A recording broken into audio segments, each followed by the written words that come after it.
अब हमने क्या कर लिया, 150 जो कि वेरिएबल के साथ था उसको डिवाइड करवा लिया बोथ साइड्स पे।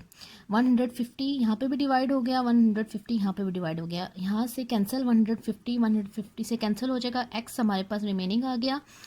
अब यहाँ पे हमने कटिंग की, ज़ीरो को पहले ज़ीरो से कैंसिल किया, फिर उसके बाद 15 1 ज़र 15 एंड 15 9 ज़र 135। तो आपके पास x की वैल्यू क्या आ गई, 9 आ गई। तो हमने क्या जो है वो कंक्लूड कर लिया कि 9 मशीन्स इज़ रिक्वायर, हमारे पास 9 मशीन्स रिक्वायर हैं to stitch 225 shirts in a day. कि अगर हम एक दिन में 225 शर्ट्स को स्टिच करें तो उसके लिए हमें कितनी मशीन्स रिक्वायर होंगी, 9 मशीन्स रिक्वायर्ड होंगी। Question number 9, if 40 workers to do a work in 35 days. अगर आपके पास 40 लोग हैं वो काम कर रहे हैं 35 डेज में, in how many days will be the same work be done by increasing 10 more workers. कह रहे हैं आपको इतना ही काम करवाना पड़ जाए उन वर्कर्स से जिन वर्कर्स में हम 10 मोर वर्कर्स को ऐड कर दें। मतलब काम आपके पास वही है, आपने क्या कर दिए, वर्कर्स जो काम करने वाले लोग थे उनमें 10 लोग और ज़्यादा ऐड कर दिए। मतलब अब काम करने वाले लोग जो हैं वो ज़्यादा हो गए और काम उतना ही है और डेज भी उतने ही हैं। तो अब आप बताएं कि मुझे कौन सा रिलेशन बनता है। अच्छा, अब आप मुझे बताएं कि वर्कर्स और डेज़ हैं। जिस तरह से हमने पहले क्या कर लिया कि हमने 40 workers to do work in 35 days. पहले हमारे पास जो वर्कर्स थे वो 40 वर्कर्स थे 35 दिन में काम करने के लिए। अब हमने क्या कर लिया, इंक्रीज़ कर लिया 10 मोर वर्कर्स को। अब पहले तो 40 थे, अब उसमें जब हमने 10 इंक्रीज़ किए तो हमारे पास कितने वर्कर्स आ गए, 50 वर्कर्स आ गए।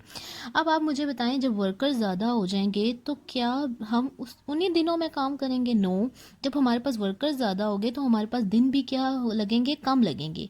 अब देखें एक चीज़ के इंक्रीज़ होने से, अब वर्कर्स इंक्रीज़ हो गए लेकिन दिन हमें क्या लगेंगे, कम लगेंगे। तो कौन सा प्रोपोर्शन है, इन्वर्स प्रोपोर्शन है। लेट्स सी, जो आपके पास अननाउन होता है ना, जिस तरह से एक्स है कि आपने डेज फाइंड करने हैं कि आप कितने डेज में काम होगा, उसका एरो जो है वो अबव डायरेक्शन में ही जाएगा हमेशा से। आपने इसका जो भी क्वेश्चन होगा ना जो अननाउन है उसका जो एरो हेड है वो अबव डायरेक्शन में ही जाएगा। अब देखें आप कि इसको लिखते हैं रेशो की फॉर्म में। क्या है, ये हेड है, ये टेल है। टेल से लिखना स्टार्ट करना है, 40 रेशो हेड 50, फिर प्रोपोर्शन, फिर आपने देखें टेल से लिखना स्टार्ट करना है एक्स रेशो 35। अब as we know that proportion change into equality and ratio change into fraction and this ratio change into fraction.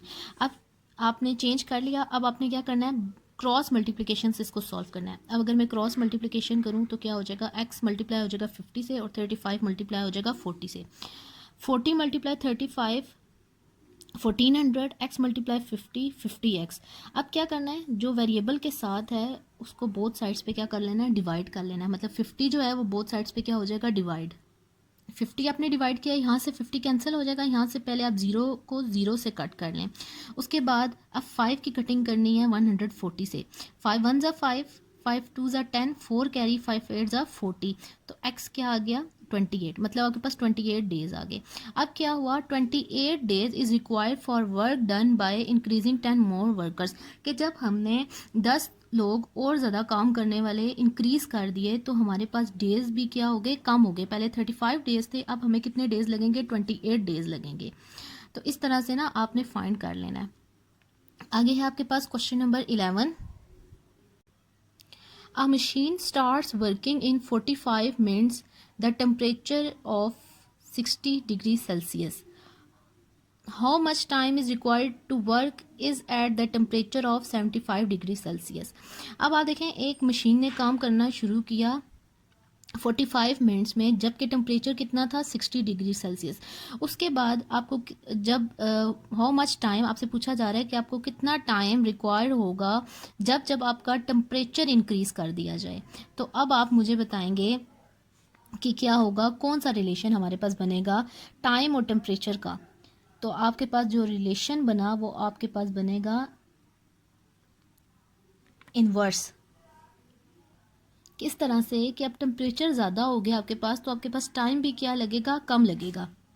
इसको लिखने का क्या मेथड है कि आपने टेल से स्टार्ट करना है, एक्स रेशो 45 प्रपोर्शन, फिर टेल से स्टार्ट करेंगे 60 ratio 75, proportion in change into equality and ratio change into fraction x 45 60 by 75। अब क्रॉस मल्टीप्लिकेशन से आपने इसको सॉल्व कर लेना है, x मल्टीप्लाई 75 60 मल्टीप्लाई बाय 45।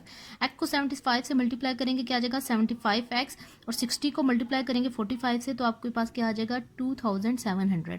अब डिवाइड करना है 75 को बोथ साइड्स पे। 75 को जब बोथ साइड्स पे डिवाइड कर लिया तो 75 यहाँ पे 75 से कैंसिल हो जाएगा, और यहाँ पे जब हम इसकी कटिंग करना स्टार्ट करेंगे तो आपके पास आ जाएगा 75। यहाँ पे मैंने किया रफ वर्क में 75 3 ज़ार 225।